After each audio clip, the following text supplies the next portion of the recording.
କିନ୍ତୁ ଏପର୍ଯ୍ୟନ୍ତ ଜାତି ପ୍ରଥା ବି ଅଛି, ଉଚ୍ଚ ନିଚ ଭେଦଭାବ ବି ଅଛି। ତେବେ ଆରକ୍ଷଣ କେମିତି ଖତମ କରାଯାଇପାରିବ ବୋଲି ପ୍ରଶ୍ନ ଉଠୁଛି।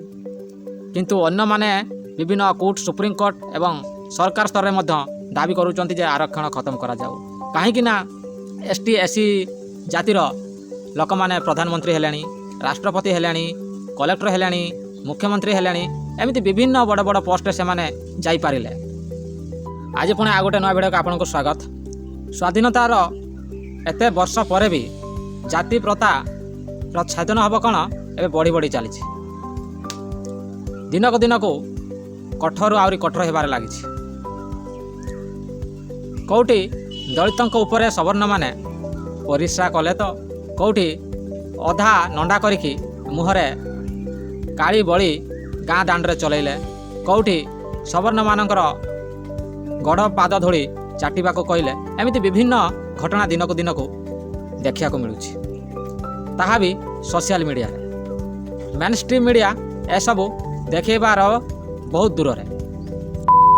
ମେନ୍ ଷ୍ଟ୍ରିମ୍ ମିଡ଼ିଆ କେବଳ ଦେଖାଇବ ନିଜର ସ୍ୱାର୍ଥ ପାଇଁ ଯେଉଁ ଖବର ସେଗୁଡ଼ା ହିଁ ସେ ଦେଖାଏ, ତା ବ୍ୟତୀତ ସେ ଅନ୍ୟ ଗୁଡ଼ା କେବେ ଦେଖାଏ ନାହିଁ।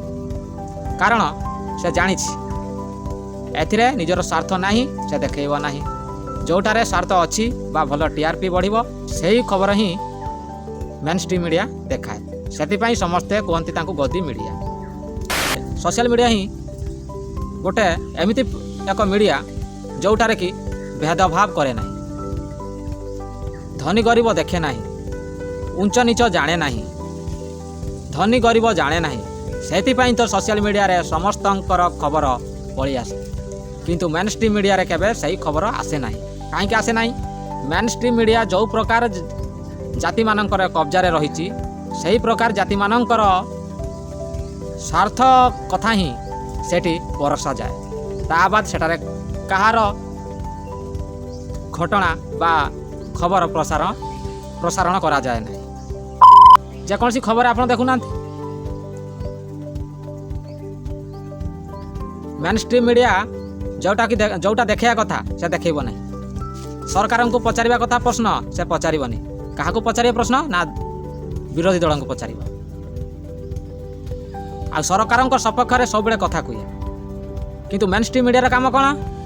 ସରକାରଙ୍କୁ ବିଭିନ୍ନ ପ୍ରଶ୍ନ ପଚାରିବ ଏବଂ ଦୁର୍ନୀତି, ଭ୍ରଷ୍ଟାଚାର ଇତ୍ୟାଦିକୁ ଲୋକଲୋଚନକୁ ଆଣିବ ଏବଂ ବିଭିନ୍ନ ଗ୍ରାମ ଠାରୁ ଆରମ୍ଭ କତିରୁ ସହର ପର୍ଯ୍ୟନ୍ତ ଛୋଟ ବଡ଼ ଘଟଣାକୁ ଦେଖାଇବ, ସରକାରଙ୍କୁ ଅବଗତ କରାଇବ ଏବଂ ତା'ର ଜବାବ ମାଗିବ। କିନ୍ତୁ ସେୟା କରିବ ନାହିଁ ଗଦି ମିଡ଼ିଆ। କିନ୍ତୁ ଏଇସବୁ କିଏ କରୁଛି? Social media. ସୋସିଆଲ ମିଡ଼ିଆ ହିଁ ସବୁଠୁ ସଚୋଟ ମିଡ଼ିଆ, ଆଉ ସବୁଠୁ ଶସ୍ତା ମିଡ଼ିଆ, ଆଉ ସବୁଠୁ ଟ୍ରୁଥ୍ ମିଡ଼ିଆ।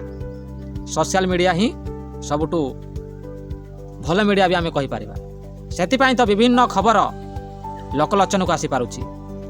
ଆମର କେନ୍ଦ୍ରାପଡ଼ାରେ ଯେ ଜାତି ପ୍ରଥା ନେଇକି ଏତେ ରକ ଯାତ୍ରା ହେଲା, ସେହି ଖବର ମେନ୍ ଷ୍ଟ୍ରିମ୍ ମିଡ଼ିଆରେ କେବେ ଆସିପାରିନଥାନ୍ତା। ସୋସିଆଲ ମିଡ଼ିଆ ଦୋଷରୁ ହିଁ ଅଲ୍ ଇଣ୍ଡିଆରେ ଏହି ଖବର ବ୍ୟାପିଗଲା। ତାପରେ ଛାନିଆ ହେଇକି ସରକାରୀ କଳ ସବୁ ଆକ୍ଟିଭ୍ ହେଇକି ସେହି ଅଙ୍ଗନବାଡ଼ି କେନ୍ଦ୍ରକୁ ଆସିଲେ ଏବଂ ସେ ପାଖାପାଖି ଗାଁର ଜନସାଧାରଣଙ୍କୁ ପଚାରିଲେ, ବୁଝିଲେ ଏବଂ ବୁଝାଇଲେ ମଧ୍ୟ ଏବଂ ପୁଣି ଜାତି ପ୍ରଥାର ଯେଉଁ ଦୁର୍ଦ୍ଧର୍ଷ ଚରିତ୍ରକୁ ସେମାନେ ନିପାତ କଲେ। କେନ୍ଦ୍ରାପଡ଼ା ଜିଲ୍ଲାର ରାଜନଗର ଥାନା ଅଞ୍ଚଳର ଗଡ଼ିଆମାଳ ପଞ୍ଚାୟତର ନୂଆଗାଁ ଗ୍ରାମରେ କିଛି ଦିନ ପୂର୍ବରୁ ସେହି ଅଙ୍ଗନବାଡ଼ି କେନ୍ଦ୍ରରେ ଜଣେ ଧୋବା ଜାତିର ବା SC ଜାତିର ଜଣେ ମହିଳାଙ୍କୁ ନିଯୁକ୍ତି ମିଳିଥିଲା ଅଙ୍ଗନବାଡ଼ି କର୍ମୀ ହିସାବରେ। ଯେତେବେଳେ ନିଯୁକ୍ତି ମିଳିଲା,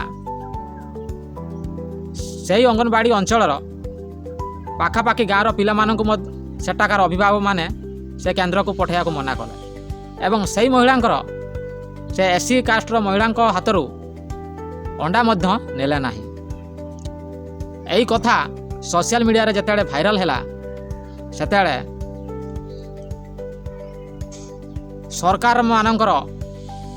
ସରକାରମାନଙ୍କର କଳ ସବୁ ଆକ୍ଟିଭ୍ ହେବାକୁ ଲାଗିଲା। ଶିଶୁ ବିଭାଗ, କଲେକ୍ଟର ପାଖରୁ ସବ୍ କଲେକ୍ଟର, ତହସିଲଦାର, ପୁଲିସ ଏବଂ ବିଭିନ୍ନ ସାମାଜିକ କର୍ମୀମାନେ ସେଠାରେ ପହଞ୍ଚିଲେ ଏବଂ ସେହି ପାଖାପାଖି ଗାଁର ଲୋକମାନଙ୍କୁ ଡାକିଲେ ଏବଂ ବୁଝେଇଲେ। ଏମିତି ବୁଝେଇତେ 80 ଦିନ ପାଖାପାଖି ଲାଗିଗଲା। ଶେଷରେ ଅଙ୍ଗନବାଡ଼ି କେନ୍ଦ୍ରକୁ ସେମାନଙ୍କ ପିଲାମାନଙ୍କୁ ପଠାଇବାକୁ ରାଜି ହେଲେ। ଏମିତି ବିଭିନ୍ନ କ୍ଷେତ୍ରରେ ଜାତି ପ୍ରଥା ଏବେ ବଞ୍ଚିଛି। ସମସ୍ତେ କହୁଥିଲେ ବା କିଛି ଉଚ୍ଚ ଜାତିର ଲୋକମାନେ କହୁଥିଲେ ନା ଜାତି ପ୍ରଥା ଶେଷ ହେଇଛି, ଜାତି ପ୍ରଥା ଆଉ ନାହିଁ, ସମସ୍ତେ ଭାଇ ଭାଇ ହେଇଗଲେ, ସେଥିପାଇଁ ଆରକ୍ଷଣକୁ ମଧ୍ୟ ଖତମ କରାଯାଉ। ସମ୍ବିଧାନ ନିର୍ମାତା ବାବା ସାହେବ କହୁଥିଲେ ଯେପର୍ଯ୍ୟନ୍ତ ଜାତି ପ୍ରଥା ଉଚ୍ଚ ନିଚ ବା ସମାନ ଲେବୁଲରେ ସମସ୍ତ ଜନସାଧାରଣ ଆସିପାରି ନଥିବେ ସେ ପର୍ଯ୍ୟନ୍ତ ଆରକ୍ଷଣ ବ୍ୟବସ୍ଥା ରହିବ ବୋଲିକା ବାବା ସାହେବ କହିଥିଲେ। ଯଦି 10 ବର୍ଷ ମଧ୍ୟରେ ସମସ୍ତ ST SC ମାନେ ଅନ୍ୟମାନଙ୍କ ସହିତ ସମକକ୍ଷ ହୋଇପାରନ୍ତି ତେବେ 10 ବର୍ଷ ମଧ୍ୟରେ ହିଁ ଆରକ୍ଷଣକୁ ସମାପ୍ତ କରି ଦିଆଯାଇପାରେ ବୋଲି ମଧ୍ୟ କହିଥିଲେ। ଯାହାଫଳରେ କି ସେମାନେ ଉଚ୍ଚ ଜାତିର ଲୋକମାନଙ୍କ ସହିତ ସମକକ୍ଷ ହେଲେ, ସେଥିପାଇଁ ଆରକ୍ଷଣକୁ ମଧ୍ୟ ଖତମ କରାଯାଉ। କିନ୍ତୁ ଏଥିରେ ଗୋଟେ ପ୍ରଶ୍ନ ଉଠୁଛି, STର ଜଣେ ଲୋକ ରାଷ୍ଟ୍ରପତି ହେଲା ବା SCର ଜଣେ ଲୋକ ପ୍ରଧାନମନ୍ତ୍ରୀ ହେଲା, ତା ମାନେ ନୁହେଁ ଯେ ST SC ମାନେ ଧନୀ ହେଇଗଲେ ଆଉ ସମସ୍ତ ST SC ଏବଂ ଅନ୍ୟ ଭାଇମାନେ ମଧ୍ୟ ଉଚ୍ଚ ଜାତିମାନଙ୍କ ସହିତ ସମକକ୍ଷ ହେଲେ ବୋଲି ସେମିତି କୁହାଯାଇପାରିବ କି? ନାଇଁ ନା। ତେବେ ଅନ୍ୟମାନେ ଆରକ୍ଷଣକୁ ହଟାଇବାକୁ ଦାବି କରିବାର କାରଣ କ'ଣ ହେଇପାରେ? ଆଜି ପର୍ଯ୍ୟନ୍ତ ଯେତିକି ସରକାରୀ ପୋଷ୍ଟରେ ଯେକୌଣସି ସରକାରୀ ଚାକିରି କ୍ଷେତ୍ରରେ 95% ଜେନେରାଲ କାଷ୍ଟର ଲୋକ ଅଛନ୍ତି, କିନ୍ତୁ ଏଠାରେ ବା ଭାରତରେ ଜେନେରାଲ କାଷ୍ଟର ଲୋକ କେତେ ଅଛନ୍ତି? ଅତି କମ୍ରେ 15%, କିନ୍ତୁ ସରକାରୀ ସିଟ୍ରେ କେତେ ବସିଛନ୍ତି? 95%। ତେବେ ଏଠାରେ ସମକକ୍ଷ ହେଲା କେମିତି?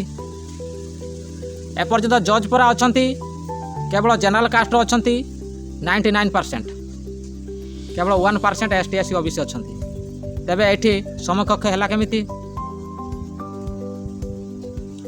ST SC ମାନେ ତ ଆରକ୍ଷଣ ପାଉଛନ୍ତି, ସେମାନେ ଉଠିବା କଥା ଶୀଘ୍ର, କିନ୍ତୁ ଯେକୌଣସି ଅଫିସରେ ST SC କାଷ୍ଟର ଚାକିରି ତ ଅଛି, କିନ୍ତୁ ସେଠାରେ ପୋଷ୍ଟିଂ କେଉଁମାନଙ୍କୁ ମିଳୁଛି?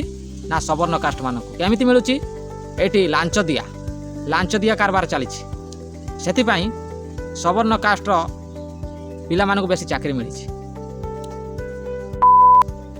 ଏବେ ସରକାର କହୁଛନ୍ତି ଜାତି ଜନଗଣନା କରାଯିବ, କିନ୍ତୁ ଫର୍ମ ବାହାରିଗଲା ଜାତି ଜନଗଣନା ପାଇଁ, କିନ୍ତୁ ସେଠି ଜାତି କଲମ ନାହିଁ, ଆଉ ଜାତି କଲମ ନାହିଁ ମାନେ ଆଉ ସେଠି ଜାତି ଜନଗଣନା ହେବ କେମିତି? ଆଉ ଜାତି ଜନଗଣନା ନହେଲେ କେଉଁ ପ୍ରକାର ଜାତିରେ କେତେ ବେକାରୀ, କେଉଁ ପ୍ରକାର ଜାତି କେତେ ଅଛନ୍ତି, କେଉଁ ପ୍ରକାର ଜାତିରେ କେତେ ଲୋକ ଚାକିରି କରିଛନ୍ତି, ଏସବୁ ଜାଣି ହେବ କେମିତି? ଏହାକୁ ବି ଜେନେରାଲ କାଷ୍ଟ ମାନେ ବିରୋଧ କରୁଛନ୍ତି। କାହିଁ କହୁଛନ୍ତି? ନା ସରକାର ଜାତି ପ୍ରଥା ପୁଣି ବଢ଼ାଇବାକୁ ଚେଷ୍ଟା କରୁଛନ୍ତି। ଯଦି ଜାତି ପ୍ରଥା ଏବେ ପର୍ଯ୍ୟନ୍ତ ଚାଲିଛି ତେବେ ଜାତି ଅନୁସାରେ ଗଣନା ହେବାର ଅସୁବିଧା କେଉଁଠି ରହିଲା? କୁକୁରମାନଙ୍କୁ ଗଣନା କରାଯାଉଛି, ହାତୀମାନଙ୍କର ଗଣନା ହେଇଯାଉଛି, ହିଜଡ଼ାମାନଙ୍କର ବି ଗଣନା ହେଇଯାଉଛି, ତାହେଲେ OBC ମାନଙ୍କର ଗଣନା କାହିଁ ହେବନି? ST SC ଜାତିର ବି ଗଣନା କାହିଁ ହେବ ନାହିଁ?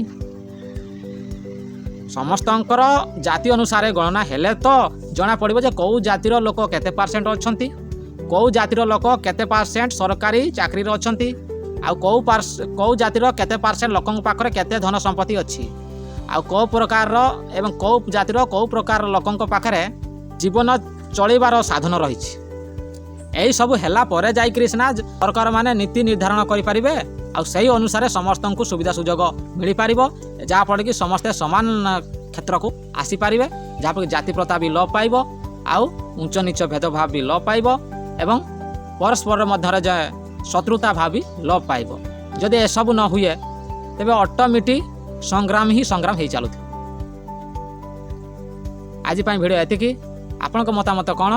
କମେଣ୍ଟ ବକ୍ସରେ ନିହାତି ଜଣାଇବେ। ଧନ୍ୟବାଦ।